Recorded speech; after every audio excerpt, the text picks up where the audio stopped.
بابن المسلم من سلم المسلمون من لسانه و یده. بابن یہاں پر تو اصل میں تھا ہاذا بابن، ٹھیک ہے، لیکن عربی زبان میں جب بہت زیادہ واضح ایک بات ہوتی ہے اس کو پھر لکھنے میں بعض اوقات اس کو چھوڑ دیتے ہیں. تو ہاذا یہ باب ہے، ہاذا بابن یہ باب ہے، المسلموں کے مسلمان. یہاں ال جو ہے آپ لوگوں کو پتہ ہے ال آتا ہے کسی اسم پر تو کیا فرق پڑتا ہے؟ ال سے اسم پر کیا فرق پڑتا ہے؟ ایک تو ہوتا ہے مسلمن اور ایک ہوتا ہے المسلم، ہے نا. تو ال جو ہے وہ اسی طرح جیسے ہاں ماشاءاللہ جیسے انگلش میں دا ہوتا ہے، لیکن عربک میں ال کے کچھ اور بھی معنی ہوتے ہیں. جیسے مثال کے طور پر جب ہم کہتے ہیں الحمدللہ، تو الحمد میں ہم ال کا کیا معنی کرتے ہیں؟ کسی کو پتا ہے کہ الحمد میں ہاں ماشاءاللہ تمام. تو یہاں پر ال جو ہے وہ تمام کے معنی میں، ٹھیک ہے. المسلمو یعنی مکمل مسلم، جو کامل مسلمان ہوتا ہے، ماشاءاللہ جو کامل مسلمان ہوتا ہے وہ کیسا ہوتا ہے؟ من وہ جو سلامت رہے المسلمون دوسرے مسلمان من سے لسان ہی اس کی زبان سے و یدی ہی اور اس کے ہاتھ سے. تو یعنی کہ ایکچولی یہاں تھا کہ اس کے زبان کے شر سے بھی محفوظ رہے اور ہاتھ کے شر سے بھی، ٹھیک ہے. لیکن عربی زبان ماشاءاللہ اور ہم بھی بعض اوقات ہم اردو میں بھی ایسی چیزیں دیکھتے ہیں کہ بات واضح جہاں ہوتی ہے وہاں پر مختصر سا بتا دیا جاتا ہے. تو یہاں پر ایک مسلمان وہ ہے کامل مسلمان جس کے شر سے، جس کی زبان کے شر سے اور جس کے ہاتھ کے شر سے دوسرے مسلمان جو ہے وہ سلامت رہے، وہ ان کو تکلیف نہ پہنچے. تو اب حدیث پڑھتے ہیں ہم. حدثنا بیان کیا ہم سے آدم نے، آدم بن ابی ایاسن، آدم بن ابی ایاس نے ہم سے بیان کیا. قال اس نے کہا، حدثنا ہم سے بیان کیا، شعبہ ہم سے شعبہ نے بیان کیا، الحمدللہ. عن عبداللہ بن ابی السفر، انہوں نے عبداللہ بن ابی السفر سے بیان کیا. و اسماعیل اور اسماعیل بن ابی خالد اور اسماعیل بن ابی خالد سے. تو یہاں پر دو نام ہیں، بیچ میں واو ہے، تو جب اس کا مطلب ہوا اور، واو کا مطلب ہوتا ہے اور. تو شعبہ جو ہے انہوں نے اپنے دو استادوں سے اس حدیث کو بیان کیا ہے، انہوں نے دو سے سنا ہے، تو ان کے دونوں کے نام لکھے ہیں کہ عبداللہ بن ابی السفر اور اسماعیل بن ابی خالد. عن الشعبی انہوں نے شعبی سے بیان کیا ہے. عن عبداللہ بن عمر رضی اللہ عنہما، انہوں نے عبداللہ بن عمر رضی اللہ عنہما سے بیان کیا ہے. ایک تو ہوتا ہے عمر اور ایک ہوتا ہے عمر، ٹھیک ہے. تو عربی میں چونکہ یہ زیر زبر نہیں ہوتے ہیں، یہ تو ہم لوگ ڈالتے ہیں، لیکن عربی زبان جب ہم پڑھتے ہیں تو اس میں زیر زبر نہیں ہوتے ہیں. تو یہ واو جب جہاں ہوتا ہے عین میم رام عمر کے بعد تو یہ عمر پڑھا جاتا ہے، اور واو نہیں ہوتا تو عمر پڑھا جاتا ہے، ٹھیک ہے.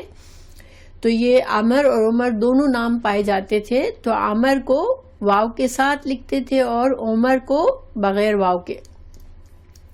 تو یہ عبداللہ بن عمر بن عاص رضی اللہ عنہما ہے.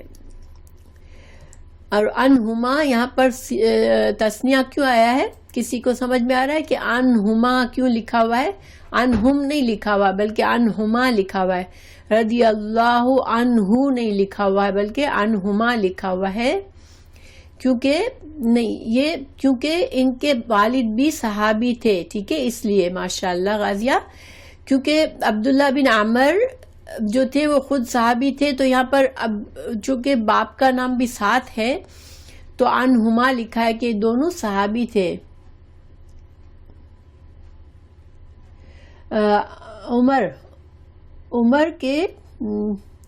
عمر کی اسپیلنگ میں واو نہیں ہوگا. عربی میں صرف عمر اگر لکھا ہوا ہوگا اور اس پر زیر زبر نہیں لکھے ہوں گے تو صرف عین میم را عمر، تو عمر پڑھیں گے.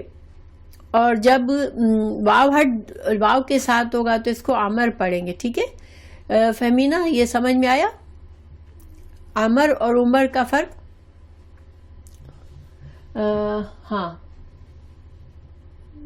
عمر، ہاں بالکل. عمرو نہیں، اچھا عمرو نہیں، عمرو اچھا آپ کہہ رہی کہ عمرو بھی تو نام ہوتا ہے نا. عمرو جو ہے وہ اس کو I'm not sure، لیکن عمر اور عمر کا کیونکہ یہ دونوں صحابہ جو تھے وہ حدیث لکھتے تھے تو اس طرح سے فرق کیا ہے کہ واو ڈال دیا ہے. ٹھیک ہے عمر پر. لیکن عمروں کو کیسے لکھیں گے؟ یس اے گڈ کویسچن، لیکن مجھے شیور نہیں ہے کہ کس طرح سے عمروں کو لکھیں گے، کیونکہ یہ لوگ تو زور زبر پیش تو ڈالتے نہیں تھے. تو اور پتہ نہیں کہ عمرو جو ہے وہ نام ہوتا تھا عرب میں اس وقت یا نہیں، یہ بھی مجھے نہیں پتا. تو انشاءاللہ اگر میں دیکھوں گی، مجھے کہیں سے پتہ چلا تو ضرور بتاؤں گی. پھر عن النبی صلی اللہ علیہ وسلم، وعلیکم السلام ورحمۃ اللہ وبرکاتہ، انہوں نے نبی صلی اللہ علیہ وسلم سے بیان کیا. قال کہا، آپ صلی اللہ علیہ وسلم نے فرمایا، المسلم مسلمان، کامل مسلمان وہ ہے من جس سے سلما سلامتی میں رہے، المسلمون دوسرے مسلمان، من لسانہ و یدہ اور اس کی زبان سے اور ہاتھ سے. تو امام بخاری نے اصل میں حدیث کو ہی باب یہاں پر بنایا ہے، ہیڈنگ بھی یہی دی ہے، جو کہ حدیث بھی یہی ہے. ایسا کیا ہے امام بخاری نے اکثر، اور یہ اس لیے کیا ہے کہ یہ جیسے ایک طرح سے امام بخاری بتا رہے ہیں کہ ظاہری بات اتنا اوبویس اس کا میننگ ہے. تو ایمان کے باب میں بتا رہے ہیں امام بخاری کہ ایمان جو ہے وہ یہ ساری چیزوں میں شامل ہے، کہ ایمان یہ بھی ہے کہ مسلمان جو ہے وہ اس کے شر سے دوسرے مسلمان بچے رہے. تو امام بخاری نے اسی کو باب بنایا ہے. ٹھیک ہے، ایسا بہت جگہوں پہ ہمیں نظر آئے گا جہاں پر امام بخاری نے کوئی اور ہیڈنگ نہیں بنائی بلکہ اسی حدیث کے ٹکڑے کو بنا دیا ہے. وعلیکم السلام ورحمۃ اللہ وبرکاتہ. فسیہ میں آپ کو آف کر دوں واٹس ایپ سے. عن النبی صلی اللہ علیہ وسلم. اوکے ٹھیک ہے. اچھا اب المسلم من سلم المسلمون من لسانہ و یدہ والمہاجر، یہاں پر حدیث میں تھوڑا زیادتی ہے. اور مہاجر وہ ہے، اصل مہاجر وہ ہے من جو حجرا جو چھوڑ دے، ماں جو نہا جس سے منع کیا، اللہ نے عنہ جس چیز سے. تو حجرا کا مطلب ہوتا ہے کسی چیز کو چھوڑ دینا، چلے جانا وہاں سے. تو مہاجر، اصل مہاجر وہ ہے جو کہ ہر اس کام ہر چیز کو چھوڑ دے جس سے اللہ نے منع کیا ہے. سبحان اللہ، یہ کتنی کامل بات ہے. جیسے پورا دیکھیں اس پورے حدیث میں اس 2 ٹکڑوں میں پورا اسلام کو واضح کر دیا رسول اللہ صلی اللہ علیہ وسلم نے. اور آپ صلی اللہ علیہ وسلم کو جوامع اللہ تعالیٰ نے یہ صفت دی تھی کہ آپ بہت چھوٹی بات میں بہت زیادہ میننگ والی بات کرتے تھے. آپ کا لقب تھا جوامع الکلم، آپ کو جوامع الکلم کی صفت دی تھی اللہ سبحانہ تعالیٰ نے. تو اتنے 2 لفظوں میں پورے اسلام کو ڈسکرائب کر دیا. میں ابھی اس کی تفصیل بتاؤں گی انشاءاللہ آپ کو، کہ پہلے ہم اس کو حدیث کو پوری کر لیں انشاءاللہ. اور مہاجر وہ ہے جو چھوڑ دے جس سے اللہ تعالیٰ نے منع کیا. قال ابو عبداللہ، ابو عبداللہ کون ہے کسی کو پتہ ہے؟ قال ابو عبداللہ، ابو عبداللہ کون ہے؟ یہ امام بخاری کی کنیت ہے ابو عبداللہ، ٹھیک ہے.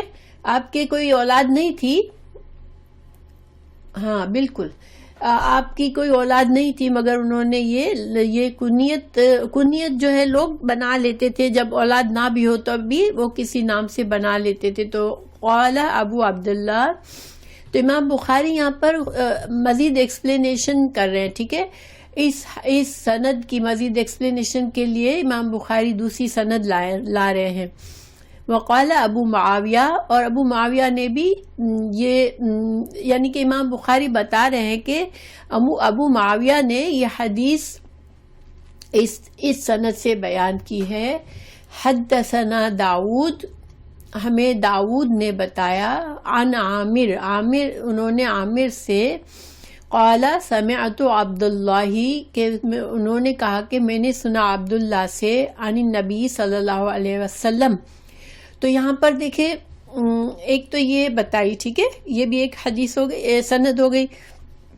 تو کیوں اس سند کو صرف دوبارہ ریپیٹ کیا ہے اور یہاں بھی مزید سند، اسی سند کو دوسری سند بھی بتائی ہے. قال عبد الاعلی عن داود عن عامر عن عبداللہ عن النبی صلی اللہ علیہ وسلم. تو یہ اس حدیث کی سندیں کیوں بتائی ہیں امام بخاری نے؟ دیکھیں اس لیے کہ یہاں پر جو الشعبی لکھا ہے، تو الشعبی کون ہے؟ تو یہ عامر ہی ہے، ٹھیک ہے. تو یہ بتانے کے لیے کہ اس ایک جگہ پر اسی حدیث کو عامر کہہ کر بیان کیا گیا ہے، تو لوگوں کو وضاحت کر رہے ہیں کہ یہ عامر اصل میں الشعبی ہے، مگر جب داؤد نے اس کو روایت کیا تو انہوں نے عامر کہا. اور جب اسماعیل بن ابی خالد اور عبداللہ بن ابی سفر نے روایت کیا تو انہوں نے الشعبی کا نام لیا. مگر یہ دونوں جو ہے یہ سیم شخصیت عامر، اور ان کا نام تھا، عامر کا نام جو تھا وہ ایک منٹ میں بتاتی ہوں آپ کو. ان کا نام تھا عامر بن شراحیل. یہ عامر بن شراحیل جو تھے یہ تابعی تھے اور یہ کوفہ کے قاضی تھے. تو یہ ان کا نام تو عامر بن شراحیل تھا، لیکن ان کو شعبی، شاید الشعبی ان کا لقب تھا، تو اس وجہ سے انہوں نے لقب سے ذکر کیا اور انہوں نے نام سے ذکر کیا. اور ایک دوسری وضاحت کا مقصد یہ تھا کہ یہاں پر جب اس حدیث میں سند میں صرف عبداللہ لکھا ہوا ہے، آپ کو پتہ ہے کتنے عبداللہ تھے آپ صلی اللہ علیہ وسلم کے زمانے میں، اور سب نے روایات بھی کی تھی. سارے عبداللہ، 4 عبداللہ تھے جو کہ حدیث کے راوی بھی تھے، صحابہ کرام تھے اور راوی بھی تھے. کسی کو ان عبداللہ کے نام پتہ ہے؟ ان کے مشہور کہا جاتا ہے کہ 4 عبداللہ. تو عبداللہ بن عباس، ٹھیک ہے، حضرت عباس کے بیٹے، عبداللہ بن عمر، حضرت عمر رضی اللہ عنہ کے بیٹے، عبداللہ بن مسعود، یہ صحابی تھے. ان کی عمر بڑی تھی تھوڑی، باقی 3 عبداللہ جو تھے وہ چھوٹی عمر کے تھے. عبداللہ بن عمر بن عاص رضی اللہ عنہ کے بیٹے عبداللہ. تو یعنی کہ یہ سارے کے سارے راوی بھی تھے، اس لیے 4 عبداللہ کہا جاتے تھے. تو اب یہاں پر عبداللہ صرف کہا تو اب اس سے لوگوں کو غلط فہمی ہو سکتی تھی کہ عبداللہ کون سے ہیں. تو امام بخاری نے یہ بھی واضح کر دیا کہ ان کی سند میں جو عبداللہ لکھا ہوا ہے یہ اصل میں کون ہے؟ عبداللہ بن عمر بن عاص ہے، ٹھیک ہے. تو یہ دونوں سند ساتھ لانے سے یہ فائدے امام بخاری نے واضح کیے کہ 2 شخصیتوں کی وضاحت فرمائی انہوں نے یہاں پر، ٹھیک ہے. تو بس یہی مقصد تھا یہاں پر دوبارہ سند کو ذکر کرنے کا. قال عبد الاعلی، اور یہ سند یہاں پر پوری اس طرح ہوتی ہے، عبد الاعلی نے داؤد سے، انہوں نے عامر سے، اور عامر کون ہے؟ عامر شعبی ہے. اور ان عبداللہ، اور عبداللہ کون ہے؟ عبداللہ بن عمر بن عاص عن النبی صلی اللہ علیہ وسلم. تو یہ 2 سند کا یہ مقصد ہے کہ تاکہ ناموں کی وضاحت ہو جائے تو کسی کو مسٹیک نہ ہو. اب میں حدیث کا ترجمہ پڑھتی ہوں. ہم سے آدم بن ابی ایاس نے یہ حدیث بیان کی، ان کو شعبہ نے وہ عبداللہ بن ابی سفر سے اور اسماعیل سے روایت کرتے ہیں، یہ دونوں شعبی سے نقل کرتے ہیں۔ انہوں نے عبداللہ بن عمر بن عاص رضی اللہ عنہما سے نقل کی، وہ نبی صلی اللہ علیہ وسلم سے روایت کرتے ہیں کہ آپ صلی اللہ علیہ وسلم نے فرمایا، مسلمان وہ ہے جس کی زبان اور ہاتھ سے مسلمان بچے رہیں، اور مہاجر وہ ہے جو ان کاموں کو چھوڑ دے جن سے اللہ نے منع فرمایا ہے۔ عبداللہ امام بخاری، ابو عبداللہ امام بخاری جو ہیں، انہوں نے فرمایا کہ ابو معاویہ نے کہ ہم کو حدیث بیان کی، داؤد بن ابی ہند نے، انہوں نے روایت کی کہ عامر شعبی ہیں، عامر شعبی سے، یہاں پر دونوں نام ہیں، عامر شعبی، اس شخص کے دونوں نام واضح ہیں، عامر شعبی سے انہوں نے کہا کہ میں نے سنا عبداللہ بن عمر بن عاص سے، وہ حدیث بیان کرتے ہیں کہ جناب رسول اللہ صلی اللہ علیہ وسلم نے فرمایا، وہی مذکورہ حدیث جو اوپر ہم نے پڑھی، اور کہا کہ عبدالعالی نے روایت کیا داؤد سے، انہوں نے عامر سے، انہوں نے عبداللہ بن عمر بن عاص سے، انہوں نے نبی صلی اللہ علیہ وسلم سے۔ تو انشاءاللہ یہاں پر تک کلیئر ہوگا آپ لوگوں کے لیے۔ تو اب ہم تھوڑا سا اس حدیث کے بارے میں بات کرتے ہیں۔ اچھا، تو دیکھیں کہ ایک مسلمان جو ہے، اس حدیث سے ہمیں پتہ چلتا ہے کہ مسلمان جب کلمہ پڑھتا ہے تو وہ اس وقت، جس وقت کلمہ پڑھا، یا ہم تو پیدائشی تھے مسلمان الحمدللہ، لیکن جو مسلمان ہوتا ہے وہ بھی اگر کلمہ پڑھتا ہے، اور ہم بھی، چونکہ جب ہمیں احساس ہمارا ڈیولپ ہوتا ہے، ہمیں سمجھ آتی ہے کہ ہم مسلمان ہیں، تو ہمیں کیا سمجھنا چاہیے کہ صرف کلمہ ہی پڑھنے سے مسلمان نہیں بنتا، مسلمان جو ہے وہ اس کے اندر پھر کچھ اخلاق ہوتے ہیں جو کہ مسلمان کو ظاہر کرتے ہیں، کہ ان چیزوں کو دیکھ کے انسان کو پتہ چلتا ہے کہ ہاں یہ مسلمان ہے، کچھ عبادات ہیں، کچھ اخلاق ہے، کچھ معاملات ہیں، کچھ طریقہ زندگی ہے، یہ ساری چیزیں ایک مسلمان کو ڈسکرائب کرتی ہے۔ مسلمان صرف اگر ہم ایک ایسے انسان کو دیکھتے ہیں کہ جس کے نہ لباس سے، نہ انداز سے، نہ اس کے بات چیت سے، نہ اس کے طور طریقے سے، کسی چیز سے بھی اسلام کا پتہ نہیں چلتا، تو بظاہر ہم کیسے جانیں گے کہ وہ مسلمان ہے؟ وہ اگر دل میں وہ سمجھتا ہے کہ وہ مسلمان ہے تو ہمیں کیسے پتہ چلے گا؟ تو ایک مسلمان کا دوسرے مسلمانوں پر ظاہری اظہار جو ہے وہ اس کی عادات سے، اس کے اخلاق سے، اس کے طور طریقوں سے، ان ساری چیزوں سے پتہ چلتا ہے۔ اور ظاہری بات ہے کہ اللہ سبحانہ تعالیٰ کے نزدیک بھی یہ چیزیں اہمیت رکھتی ہے، کہ صرف انسان کے اندر کہیں چھپا ہوا ایمان نہ ہو، بلکہ اس ایمان کے اندر اس ایمان سے، اس کا ایک ایمان، اللہ سبحانہ تعالیٰ نے قرآن میں فرمایا صبغۃ اللہ، اللہ کا رنگ، تو اللہ کا رنگ اس کے اوپر چڑھ جائے، اسلام کو قبول کرنے کے بعد انسان کے اوپر اللہ کا رنگ چڑھ جائے، وہ مسلمان جو ہے وہ جس حد تک وہ اللہ کا رنگ اس کے اوپر ہوگا، نظر آئے گا، وہ مسلمان جو ہے وہ اس کا ایمان کامل سے کامل ہوتا جائے گا۔ تو یہ مطلب ہے اس حدیث کا۔ شکر گزار ہونا، ہاں بالکل بالکل سیدہ۔ تو اب یہ ہے کہ یہاں پر ہمیں کیا پتہ چلتا ہے، اصل میں یہ کیا ہے؟ دیکھیے، ایک مسلمان سے دوسرے مسلمان سیف محسوس کرے، تو کب سیف محسوس کریں گے؟ جب ہم دوسرے مسلمانوں کے حقوق کا خیال رکھیں گے۔ جب انسان کسی کا حق چھین لیتا ہے، جب ہی تو وہ سیف نہیں محسوس کرتا ہم سے۔ تو ہماری زبان سے بھی اور ہمارے اعمال سے بھی ایک انسان اگر محفوظ محسوس کرتا ہے کہ ہاں یہ میرا مسلمان بھائی ہے، یہ اس سے مجھے کوئی خطرہ نہیں ہے کہ یہ مجھے کسی طرح بھی مجھے تکلیف دے گا، تو یہ کیا ہے کہ یہ اس مسلمان کا حق ہے۔ یعنی جب ہم مسلمان ہیں تو ہمارے دوسرے مسلمانوں پر حق کیا ہے کہ وہ ہم سے بالکل محفوظ محسوس کرے، انہیں پتا ہو کہ ہماری طرف سے ان کو کوئی تکلیف نہیں پہنچے گی. تو اب ظاہری بات ہے اگر ایک انسان ایسی عادت ہوگی اس کی کہ اس سے کوئی مسلمان کو تکلیف نہ پہنچے تو وہ غیر مسلموں کے ساتھ بھی اچھا ہی ہوگا، کیونکہ ہر غیر مسلمان جو ہوتا ہے وہ ہمارا دشمن نہیں ہوتا ہے. اگر کوئی مسلمان نہیں ہے اس کا یہ مطلب نہیں ہے کہ نیچرلی وہ ہمارا دشمن ہے. ہمیں اس کے ساتھ بھی انسانیت کے ناطے اس سے بھی وہ اچھا ہی سلوک کرے گا، تو گویا وہ بندوں کے حقوق ادا کرے گا. اور پھر جو اگلا ٹکڑا ہے کہ ہر اس چیز سے وہ بچے گا انسان مسلمان جو کہ اللہ نے منع کی. تو گویا اللہ کا حق کیا ہے کہ انسان اللہ سے ڈرے، تقوی کرے. تو پھر جب تقوی ہوگا جبھی وہ تو انسان ہر اس چیز سے بچے گا.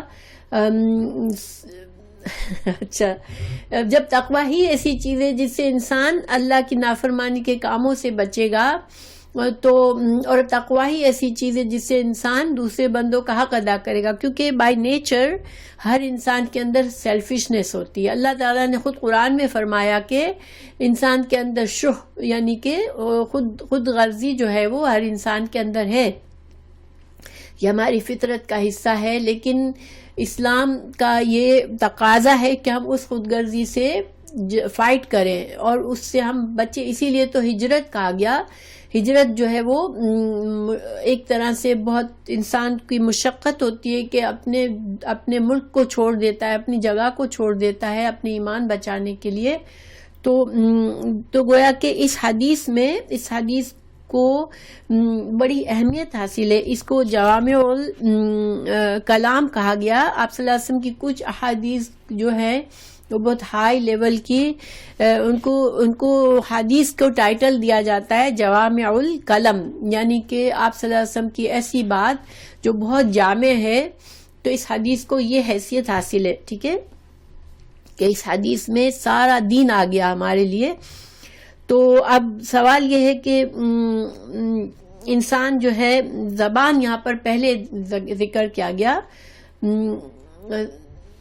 زبان جو ہے اس کا ذکر پہلے کیا ہاتھ کا بعد میں. تو آپ لوگ گیس کر سکتے ہیں کہ زبان کا ذکر پہلے کیوں کیا اور ہاتھ سے پہلے. اور عربی زبان میں قرآن اور حدیث میں عام طور پر یہ ایک قاعدہ سمجھا جاتا ہے کہ جس چیز کی اہمیت زیادہ ہے یا جس کی زیادہ ضرورت ہے اس کو پہلے لاؤ، اور جس کی نسبتاً کم ہے اس کو بعد میں. تو لسان کا شر، زبان کا شر زیادہ ہوتا ہے یا لسان کا شر؟ انسان زبان سے زیادہ تکلیف دے سکتا ہے لوگوں کو یا ہاتھوں سے؟ زبان بہت ہی آسان ہے، زبان سے کسی کو تکلیف دینا بہت آسان ہے. انسان کی زبان ایک قینچی کی طرح چل جاتی ہے. تو اس طرح سے بعض اوقات ہمیں احساس بھی نہیں ہوتا اور ہم کسی کا دل دکھا چکے ہوتے ہیں اور ہمیں پتہ بھی نہیں ہوتا. تو زبان جو ہے وہ زیادہ خطرناک چیز ہے جس سے انسان جو ہے وہ اس کو بہت زیادہ ہمیں اپنی زبان کی حفاظت کرنی. اور جس نے اپنی زبان کی حفاظت کر لی انشاءاللہ وہ اپنے دوسرے معاملات کی بھی حفاظت کرے کہ اللہ کے نزدیک وہ اللہ راضی ہو جائے گا اس سے. کیونکہ ہمیں سب سے زیادہ مشکل اپنی زبان پر کنٹرول رکھنا ہے، کیونکہ ہاتھ اٹھانا تو ہر انسان کا نہیں ہوتی عادت. بہت کم لوگ ہوتے ہیں جو دوسروں کو ہاتھ سے تکلیف پہنچاتے ہیں، لیکن زبان کی تکلیف اور بعض اوقات زبان کا جو دکھ ہوتا ہے وہ اس سے کہیں زیادہ ہوتا ہے کہ انسان کسی کو اٹھا کے کسی آلے سے زخمی کر دے. اس سے زیادہ تکلیف زبان کے بات سے ہوتی ہے. تو اس وجہ سے زبان جو ہے اس کی حفاظت بے حد ضروری ہے. زبان سے ہم جنرلی اگر ہم سوچیں تو کیا چیزیں آ سکتی ہیں زبان کے شر میں، کہ غیبت کرنا، جھوٹ بولنا، گالی گلوچ، چغلی، بد گوئی، تانا زنی، مذاق اڑانا، جھوٹے وعدے کرنا، جھوٹی قسمیں کھانا. یہ کیا ہے؟ ساری زبان کی ایذا ہے جس سے دوسرے لوگ متاثر ہوتے ہیں. تو اوکے الحمدللہ. تو میں آپ کو نکال دوں فصیح، اب اس میں سے آف کر دوں آپ کو. ہاں ٹھیک ہے، آپ کر چکی ہیں آف، ماشاءاللہ، ٹھیک ہے. تو زبان سے ہم بہت سی باتیں سوچ سکتے ہیں. جنرلی اسلام جو ہے وہ ہمیں اچھی طرح گفتگو کرنے کی آداب سکھاتا ہے. تو اور یہ آج مسلمانوں کو یہ سب سے زیادہ مشکل یہ ہے کہ زبان کے گناہ ہمارے اتنے زیادہ ہے. اللہ سبحانہ وتعالیٰ ہم سب کی اصلاح کرے کہ یعنی کہ کوئی بھی محفوظ نہیں ہے، کسی مسلمان کی زبان سے کوئی دوسرا محفوظ نہیں ہے. غیبت بہت عام ہے، اور غیبت کو بعض اوقات ہم غیبت سمجھتے ہی نہیں ہیں. ہم سمجھتے ہیں کہ ہمارا رائٹ ہے کہ ہم کامنٹ پاس کریں لوگوں پر، اور ہم سمجھتے ہیں کہ بس ہم تو جیسا وہ شخص ہے ویسے ہی اس کے اوپر کامنٹ کر رہے ہیں. لیکن یہی غیبت ہے کہ کسی کی کوئی بھی برائی ہم اس میں ہو یا نہیں ہو، اگر اس کے بارے میں ہم ذکر کرتے ہیں اس کے پیچھے سے تو وہ غیبت ہی ہو جاتی ہے. اور اگر جو چیز نہیں ہے اس کے اندر ہم اس کی برائی کرتے ہیں تو پھر وہ غیبت نہیں کہلاتی، بلکہ وہ اس کو کہتے ہیں کسی کے اوپر الزام تراشی. ٹھیک ہے، تو اللہ سبحانہ تعالیٰ ہم سب کو محفوظ رکھے. یعنی کوئی مسلمان چاہے بہت نیک لوگ بھی ہوتے ہیں، نمازیں پڑھنے والے بھی ہوتے ہیں، مگر زبان کے حفاظت جو ہے ان کے لیے بھی مشکل ہوتی ہے. تو اللہ سبحانہ تعالیٰ ہم سب کے لیے آسانی کرے کہ ہم اپنی اس زبان سے کسی کو تکلیف نہ دے. اور بہتر یہ بھی ہوتا ہے کہ انسان کم سے کم بولے. ہم جتنا زبان کو ہلاتے ہیں اتنا چانسز ہے کہ ہم کسی کو تکلیف دے سکتے ہیں. تو اور ہاتھ سے تکلیف میں چوری بھی ہو سکتی ہے، ڈاکہ، مار پیٹ، قتل، غارت اور بہت سی ایسی چیزیں ہاتھ کے جرائم میں آ سکتے ہیں. مگر ظاہر ہے کہ اگر ایک انسان ایک شرافت کی زندگی رہ رہا ہوتا ہے تو عام طور پر وہ ہاتھ سے کم ایذا پہنچتی ہے لوگوں کو، مگر زبان جو ہے وہ بہت سے نیک لوگوں کی بھی زبان جو ہے وہ نقصان دہ ہو جاتی ہے. پھر حدیث کا جو دوسرا ٹکڑا ہے کہ مہاجر وہ ہے جو ان کاموں کو چھوڑ دے جن سے اللہ نے منع فرمایا. تو ہجرت کی اصل میں 2 اقسام ہیں. آپ صلی اللہ علیہ وسلم جب مدینہ چلے گئے مکہ چھوڑ کے، کیونکہ مکہ میں زندہ رہنا بہت مشکل ہو گیا تھا، تو اس وقت جو بھی مسلمان ہو رہے تھے ان پر فرض تھا کہ وہ مدینہ میں ہجرت کرے، جہاں بھی ہے وہ دارالکفر سے دارالایمان کی طرف آ جائے. ماشاءاللہ. تو دارالکفر کہتے ہیں کفر کا گھر، اور دارالایمان جو ہے وہ ایمان کا گھر. تو اس وقت جو تھی وہ ہجرت وہ کیا تھی؟ فرض العین تھی. جس طرح نماز پڑھنا فرض ہے اسی طرح اس وقت ہجرت کرنا فرض تھی ہر مسلمان پر، انلیس کہ وہ کسی ایسی شرعی مجبوری کی وجہ سے نہ کر سکتا ہو. لیکن وہ ہجرت جب مکہ فتح ہوا تو آپ صلی اللہ علیہ وسلم نے فرما دیا کہ اب وہ ہجرت، اور اس ہجرت کا بہت اجر و ثواب تھا، لیکن اب وہ ہجرت نہیں ہے جو کہ فرض العین تھی، جو سب پر فرض تھی، سب مسلمانوں پر. آج سب مسلمانوں پر ہجرت فرض نہیں ہے، لیکن آج بھی اگر کوئی انسان ایسی جگہ پہ رہ رہا ہے مسلمان جس کو بہت زیادہ تکلیف دی جاتی ہے صرف اس کے ایمان پر چلنے کے لیے، اور وہ اس کے لیے مشکل ہو گیا ہے اپنے دین کو بچانا، تو پھر وہ آج بھی وہ اس کے لیے بہتر یہی ہے کہ وہ اس جگہ سے ہجرت کر دے، اور انشاءاللہ اللہ سبحانہ تعالیٰ اس کو وہ اجر ثواب دے بھی دے. اللہ سبحانہ تعالیٰ کے پاس تو اجر دینے کے لیے کمی نہیں ہے، مگر انسان کو اپنا دین کی حفاظت بہت ضروری ہوتی ہے. لیکن ہجرت، یہاں پر جو ہجرت ہے وہ کیا ہے کہ انسان کی دیکھیں جو بری عادتیں ہیں ہمارے اندر، جن کو ہم نہیں چھوڑ سکتے ہیں، اور ہر انسان کے اندر کچھ ایسی چیزیں ہوتی ہیں کہ ہم ایون قرآن اور حدیث میں پڑھتے بھی ہیں لیکن ہم فوراً اپنی اصلاح نہیں کر پاتے. تو یہ جتنا بھی مشکل ہو ہمارے لیے اس کام کو چھوڑنا یا اس کام کو کرنا جس کو اللہ نے کہا ہے کرنے کو، اور اس کام کو چھوڑنا جس سے اللہ نے منع کیا ہے، اگر ہم انشاءاللہ اللہ سے دعا مانگ کے پوری کوشش کر کے ہم اپنی اصلاح کر لیں گے تو یہ ہجرت ہی ہے ہماری. اور یہ ہجرت مرتے دم تک ہے کہ انسان اپنے اندر نفس کے ساتھ اسٹرگل چلتی رہتی ہے، اور ہمارا نفس ہمیں غلط چیزوں کی طرف لے جاتا ہے اور ہمیں اس کی اصلاح کرنی پڑتی ہے. تو یہ ہجرت جو ہے وہ آپ صلی اللہ علیہ وسلم نے ہمیں یہاں پر اس کے لحاظ سے ہم سب مہاجر ہیں. اگر ہم اپنے مسلسل اپنے اوپر نظر رکھ رہے ہیں اور اپنی برائیاں چھوڑ رہے ہیں. کسی نے مجھے پوچھا تھا کہ ہم اپنا نفس کی بیماریوں سے اپنا کیسے علاج کریں. دیکھیں ہمارے اندر ہمیں محاسبہ کرنا چاہیے اپنا.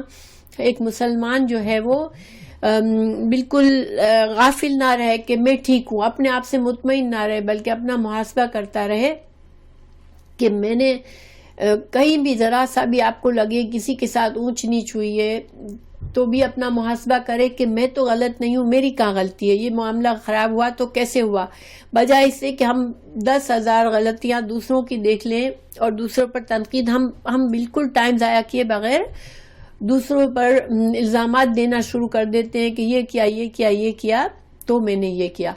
اگر ہم اس عادت کو چھوڑ دیں اور اپنے اندر جلدی سے چیک کریں کہ یہ معاملہ کیسے خراب ہوا، میں نے کہاں غلط کیا، اور اپنی اصلاح کر لیں، انشاءاللہ اپنا محاسبہ کرنے سے ہمارا نفس پاک ہوتا ہے۔ ہم سوچتے رہیں کہ میرے اندر کسی کے لیے حسد تو نہیں ہے، کسی کے لیے بغض تو نہیں ہے، کیونکہ یہ چیزیں نا ہمیں خود بعض اوقات نہیں پتہ ہوتی، لیکن کبھی کچھ ہوتا ہے، ہمارا کوئی ایکشن ایسا ہو جاتا ہے جس سے اگر ہم اس پر غور کریں تو ہمیں اپنی اس نیچر کا پتہ چلتا ہے کہ اوہ میرے اندر تو یہ خرابی ہے، تو ہمیں اپنی خرابی کو مزید ڈیفینڈ نہیں کرنا چاہیے، مزید اس کے لیے ہمیں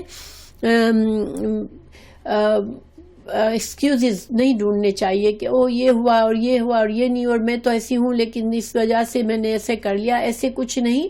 اپنی اصلاح انسان کرے، بیکاز ہمارا معاملہ اللہ سے ہے، اور اگر ہم اپنی اصلاح کریں گے تو ہم اللہ کو راضی کرنے کے لیے کریں گے اور اپنے مستقبل کو خطرے سے بچانے کے لیے کریں گے انشاءاللہ۔ کسی اور پر ہم فیور نہیں کر رہے، تو ہمیں اپنی اصلاح کرتے رہنے چاہیے۔ تو سبحان اللہ، یہ جو ہے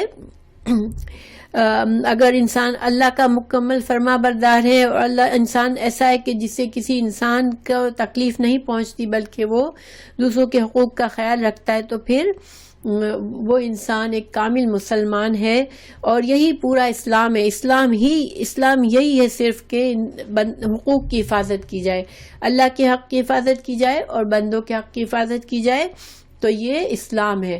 تو انشاءاللہ یہ ایک حدیث میں ہمیں پورا اسلام بتا دیا گیا، اور اگر ہم اس پر نہیں پورے اترتے تو اس کا مطلب ہے کہ ہمارے ایمان کی ہمیں فکر کرنی چاہیے، ٹھیک ہے، کیونکہ یہ باب الایمان میں امام بخاری اسی لیے لائے ہیں کہ انسان اپنے ایمان کی فکر کرے اور اپنے ایمان کو بہتر سے بہتر بنائے۔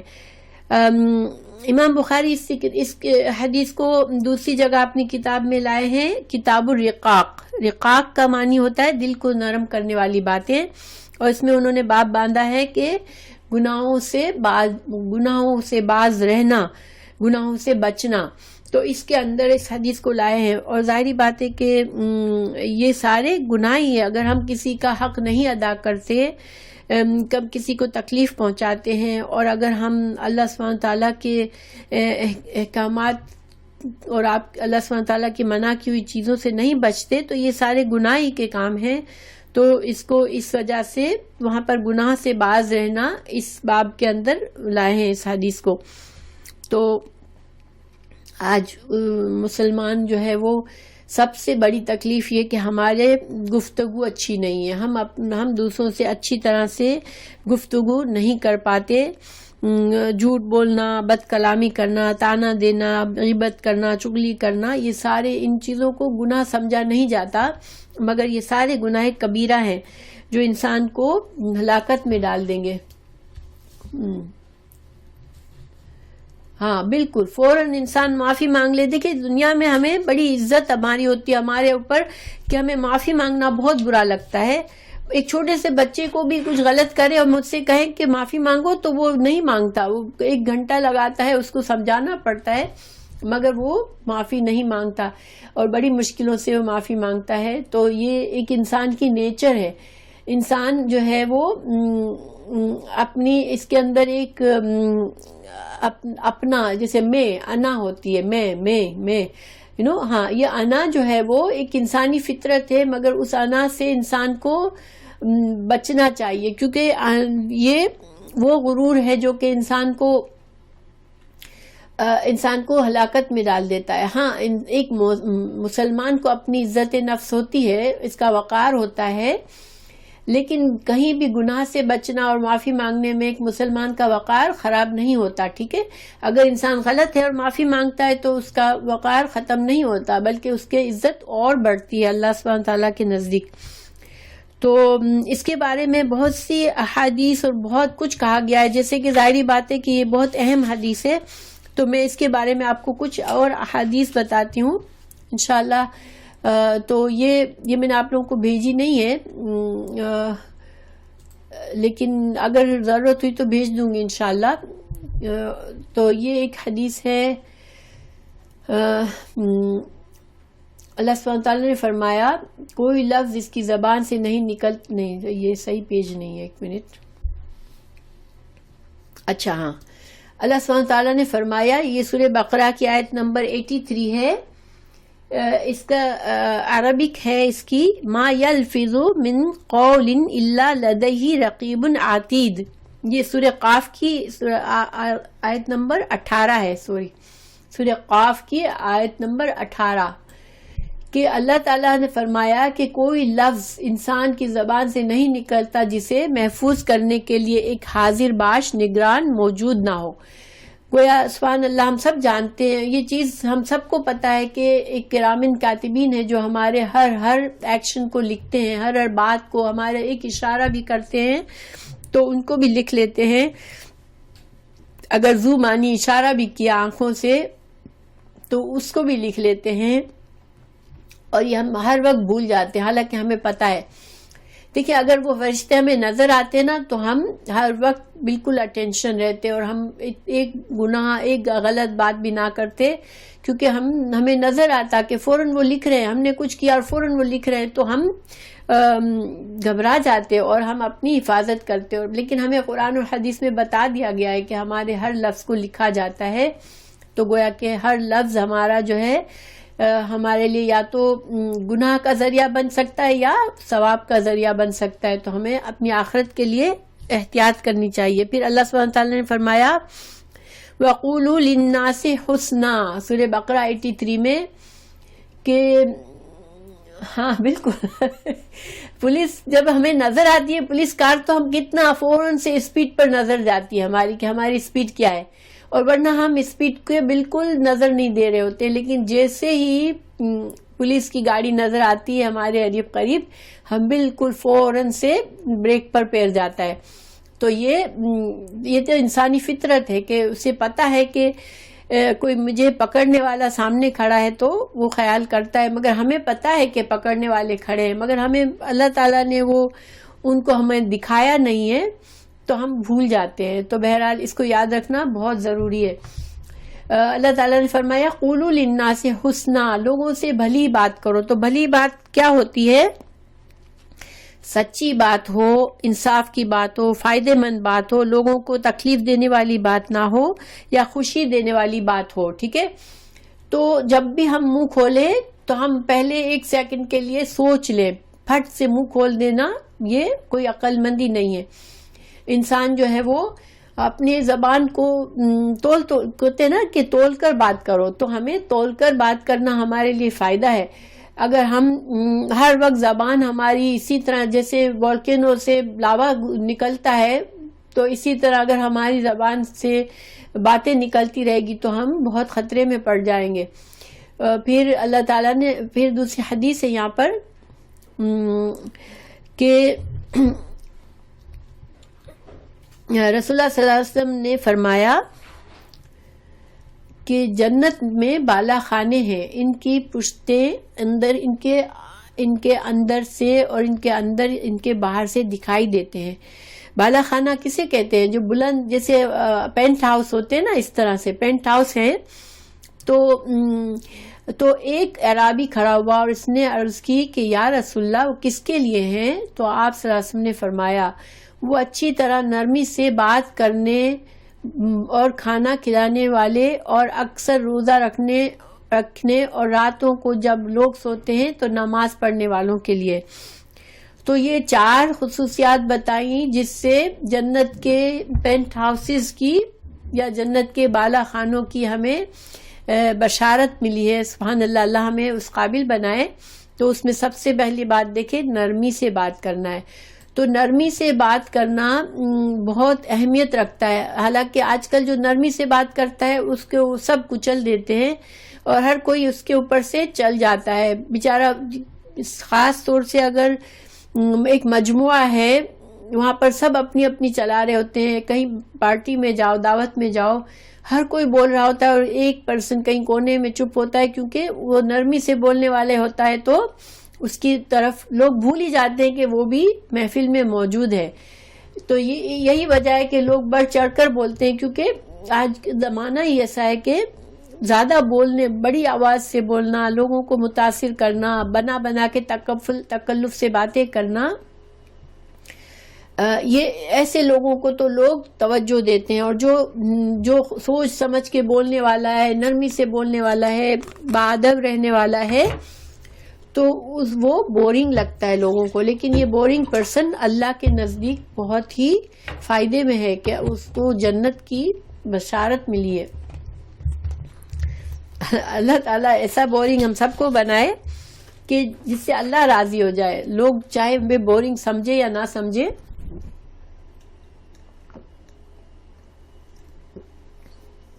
مگر اللہ سبحانہ تعالیٰ ہم سے راضی ہو جائے تو یہ سب سے بہتر ہے. پھر یہ حدیث ہے، ابو ہریرہ رضی اللہ عنہ نے روایت کیا، یہ بخاری کی حدیث ہے. نبی کریم صلی اللہ علیہ وسلم نے فرمایا، بندہ اللہ تعالیٰ کی رضامندی کے لیے ایک بات زبان سے نکالتا ہے اور اسے وہ کوئی اہمیت بھی نہیں دیتا، مگر اسی کی وجہ سے اللہ تعالیٰ اس کے درجے بلند کر دیتا ہے.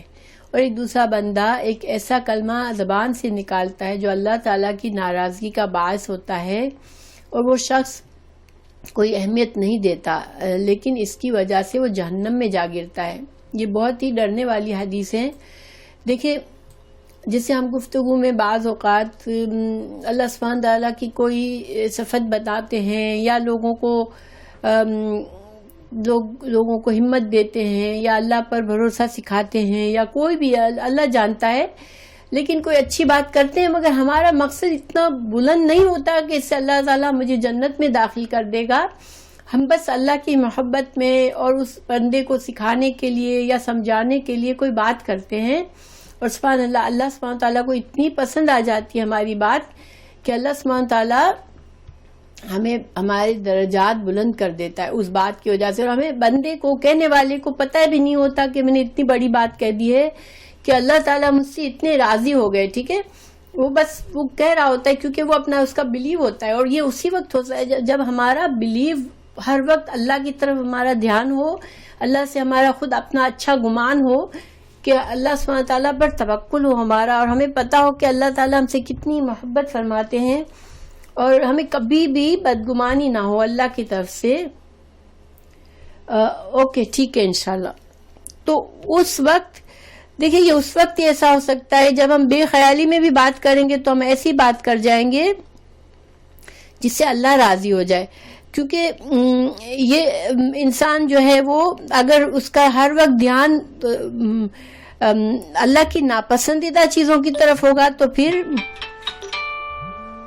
وہ اس سے باتیں بھی ایسی ہی ہوں گی. ٹھیک ہے، یعنی ہماری توجہ کس طرف ہے، ہمیں یہ دیکھنا ہے کہ ہمارے دل میں ہمارے خیالات پر کون سی چیز زیادہ چھائی رہتی ہے، اللہ سبحانہ تعالیٰ کا خیال ہے یا بندوں کا خیال ہے، یا کیا چیز ہمارے ذہن پہ چھائی رہتی ہے. کیونکہ بے خیالی میں ہماری جو باتیں ہوتی ہیں وہ صرف، ٹھیک ہے شاہین انشاءاللہ، بے خیالی میں جو کی ہوئی باتیں جو ہوتی ہیں وہ اگر وہ اتنی اچھی ہو سکتی ہے کہ اللہ ہم سے راضی ہو جائے، تو اس کے لیے ضروری ہے کہ ہمارا دل جو ہے اللہ کی طرف متوجہ ہو. جبھی تو ہم ایسی باتیں کرنے والے بن جائیں گے انشاءاللہ کہ ہم بات کریں اور اللہ ہم سے راضی ہو جائے. ہم نے اتنا بڑا سوچا بھی نہ ہو، بس بے خیالی میں کی ہوئی باتوں سے بھی اللہ راضی ہو جائے.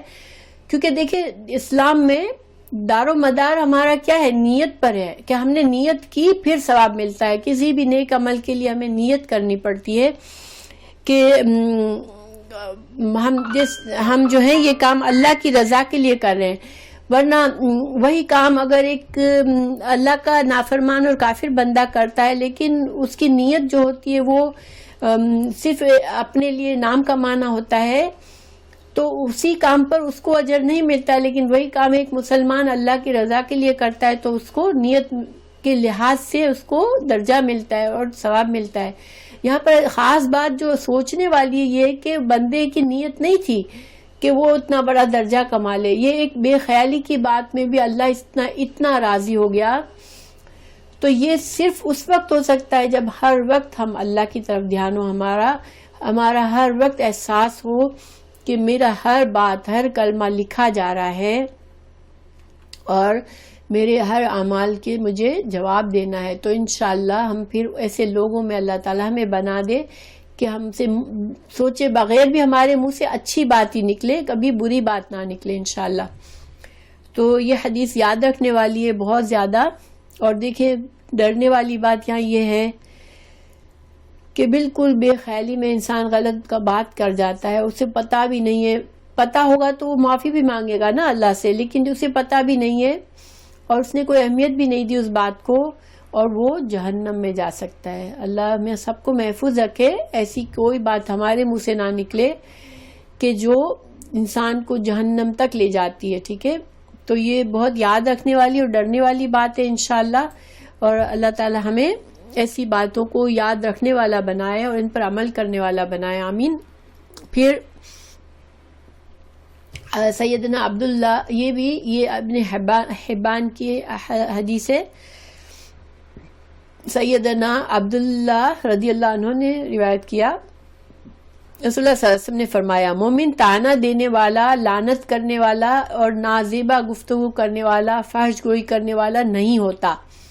تو دیکھیں یہاں پر ہمیں طعنہ دینا, لعنت کرنا, نازیبہ گفتگو کرنا, فحش گوئی کرنا, تو یہ ساری باتیں جو ہے وہ مومن کی خصوصیات نہیں ہے. بعض اوقات بعض لوگوں کی عادت ہوتی ہے محفل میں بات مطلب ہنسی مذاق کی خاطر, لوگوں کو ہنسانے کی خاطر بہت ہی لغو اور بہت ہی زیادہ فحش بات کر جاتے ہیں. ٹھیک ہے, اور وہ سمجھتے ہیں کہ میں لوگوں میں مشہور ہوں, پسندیدہ ہوں, لیکن اللہ کو ایسی باتیں نہیں پسند ہے. نازیبہ گفتگو بھی نہیں پسند اللہ کو. مومن اچھی باتیں کرتا ہے, خوبصورت باتیں کرتا ہے. ٹھیک ہے, اور کسی کو لعنت دینا, ملامت کرنا اور طعنے دینا, یہ ان چیزوں کے اگر ہمارے اندر یہ باتیں ہیں تو ہمیں اس سے بچنا چاہیے, کیونکہ یہ ایمان کے خلاف ہی ہے یہ ساری باتیں. پھر یہ ہے حدیث حضرت حذیفہ رضی اللہ عنہ نے فرمایا, بخاری کی حدیث ہے کہ آپ صلی اللہ علیہ وسلم نے فرمایا کہ جنت میں چغل خور نہیں جائے گا. چغلی کرنا بھی کبیرہ گناہوں میں سے ہے, اور چغلی کرنا جو ہے وہ اس سے قبر کا عذاب کی بھی ثابت ہے. تو اللہ تعالیٰ اس سے بھی محفوظ رکھے کہ کسی کی چغلی کرنے والے ہم بنے. اور چغلی کیا ہوتی ہے, کسی کو اچھا تم کو پتہ ہے فلاں نے تمہیں کیا بات کی تھی, یہ وہ اس طرح سے, اس سے ہم دوسروں کا دل خراب کرتے ہیں, دوسروں کے ریلیشنز خراب کرتے ہیں.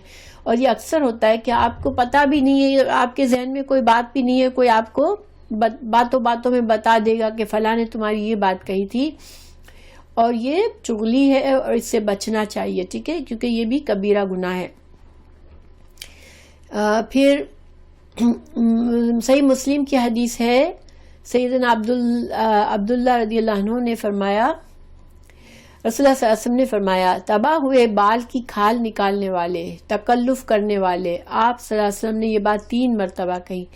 تو بال کی کھال نکالنا, ہم سب یہ فریز استعمال کرتے ہیں اردو میں, اور اس کا مطلب بھی سمجھتے ہیں.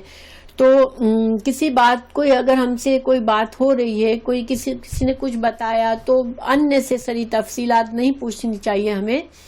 جتنی بات کہی جائے اس پر اکتفا کرنا چاہیے.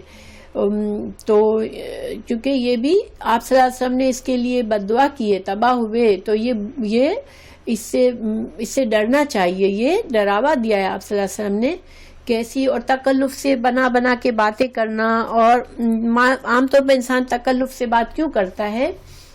آپ نے کچھ لوگوں کی شخصیت دیکھی ہوگی کہ دوسروں کے سامنے اتنی خوبصورت طریقے سے بات کریں گے, اور جہاں وہ اپنے لوگوں میں ہوں گے وہاں ان کا انداز ہی ڈیفرنٹ ہو جائے گا. تو وہ ایک تکلف ان کے اندر ہوتا ہے, اپنی ہر چیز میں اپنا ریفلیکشن, وہ اچھا ریفلیکشن بتانا چاہتے ہیں, اور ان کے ہر بات میں غور کریں تو وہ صرف خود نمائی ہوتی ہے. تو یہ چیزیں ناپسندیدہ ہیں, اللہ سبحانہ تعالیٰ اس سے بچائے ہمیں. پھر یہ حدیث ہے احمد, رواہ احمد, احمد بن حنبل کی کتاب سے ہے یہ حدیث. سیدنا ابو ثعلبہ الخشنی رضی اللہ عنہ نے روایت کیا کہ رسول اللہ صلی اللہ علیہ وسلم نے فرمایا تم میں سے مجھے سب سے زیادہ محبوب اور میرے سب سے قریب قیامت کے دن سب سے زیادہ قریب وہ لوگ ہوں گے جو تم میں سے سب سے زیادہ اچھے اخلاق والے ہوں گے، اور تم میں سے سب سے زیادہ مجھے ناپسندیدہ، اور قیامت والے دن سب سے زیادہ وہ لوگ ہوں گے جو کہ برے اخلاق والے ہوں گے، جو تکلف سے زیادہ باتیں کرنے والے، ٹھٹا لگانے والے اور بہت زیادہ باتیں کرنے والے ہوں گے.